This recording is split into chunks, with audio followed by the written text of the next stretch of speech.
Here we have a schematic diagram of a shock absorber. So the vertical displacement of the mass is x. We can take vectors pointing upwards to be positive. And let's assume that the mass in this position shown here is in equilibrium. So we mark this as 0 on this x-axis. The x-axis is vertical. So vectors pointing up are positive, vectors pointing down are negative.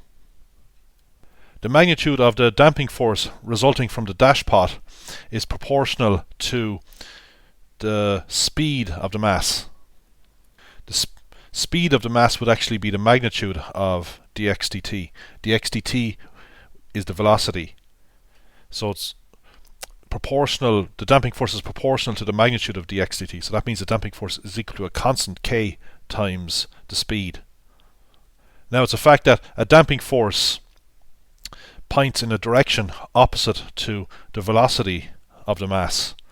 So suppose that the mass's velocity is in this direction. So suppose that dx dt is the vector pointing upwards. So we're talking about a vector now, the velocity of the mass. Then the damping force will oppose it. The damping force will be in this direction, and it will be minus k dx dt. So we are assuming here that k is some positive constant. So the damping force is got by reversing the direction of the velocity vector. So if the mass is moving up, the damping force is down, and vice versa, of course. If the mass is moving down, then the damping force will be pointing up. Now by Hooke's law, we have a force on the mass due to the spring, and that force is proportional to the displacement of the mass. So for example, if the mass is displaced to this position here, so this blue vector is the displacement vector, then by Hooke's law, a spring force is in a direction opposite to vector x. So the spring force would be pointing down if the mass is, say, up here above its equilibrium position. So the spring force would be pointing down, and it's in the negative direction, so we would call it minus nx. So if x is a positive vector, then minus nx is a negative vector. So again, n is some positive constant. And of course, again, these vectors are reversed. If the mass is below its equilibrium position, then vector x is pointing downwards, is negative, and then the spring force nx will be pointing upwards.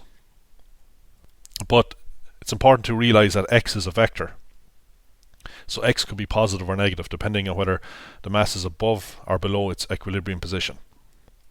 Now, by Newton's second law, the resultant force on the mass is the mass times the acceleration of the mass.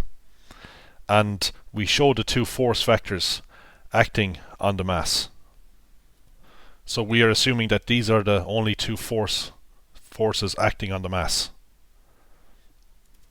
Now let's consider initial conditions for this differential equation. Suppose that the mass is at position x0 initially, so at t equals 0, the position vector is x0.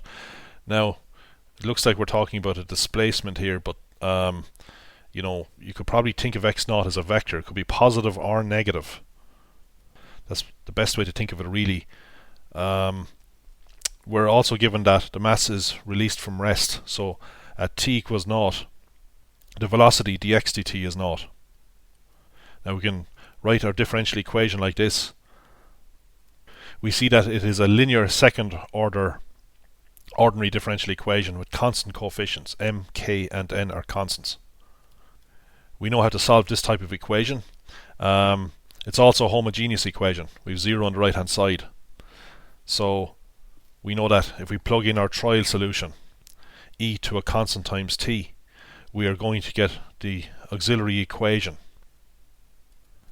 Okay, so we saw in previous videos that if we plug in e to the power of a constant times the independent variable t, then this equation will end up looking like this. So e to the lambda t will appear in the three terms, so we can factorize it out. And when we solve this equation, well, e to the lambda t is never 0, So the only way to solve this is if the quadratic is when the quadratic is 0. And that's called the auxiliary equation. So we go and solve it for lambda. By the way, in previous videos we used the letter k instead of lambda. But anyway, alright, so we go and solve this. So it's minus k plus or minus the square root of k squared minus 4 times m times n. So that's just b squared minus 4ac in there, divided by 2a, where a is m.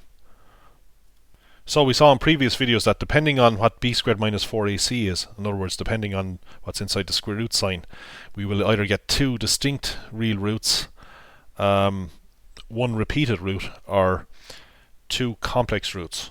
So we get our values of lambda from this, and then we plug them into this. So our solutions involve e to the power of lambda times t.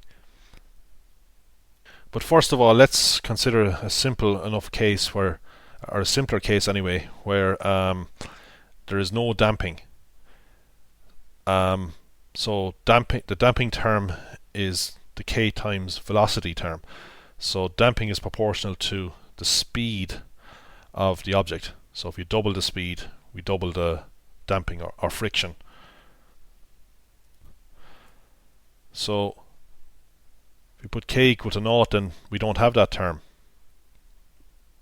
So anyway, if k is 0, we have nothing in front of the square root, only plus or minus, and then we have 0 minus 4mn.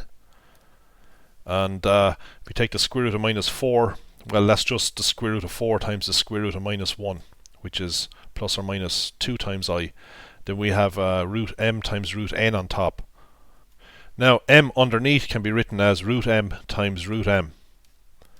So we end up with plus or minus I times root n over root m, and we can take the root over both over n over m. So we have two complex roots of the auxiliary equation. Now if we go back a few videos, we saw that if the auxiliary equation has complex roots alpha plus beta I and alpha minus beta I, then this is the solution of the differential equation. Now the real part of this complex number is 0. Here we have two complex numbers, 0 plus root n over mi and 0 minus root n over mi. So we have e to the power of 0x, alpha is 0. Well, e to the power of 0x is just 1. And in here we have beta, where beta is the magnitude of the imaginary part. Okay, beta is in front of I, so that's root n over m. So we just arbitrary constants a and b here, and the exponential term just works out to be 1 in this case.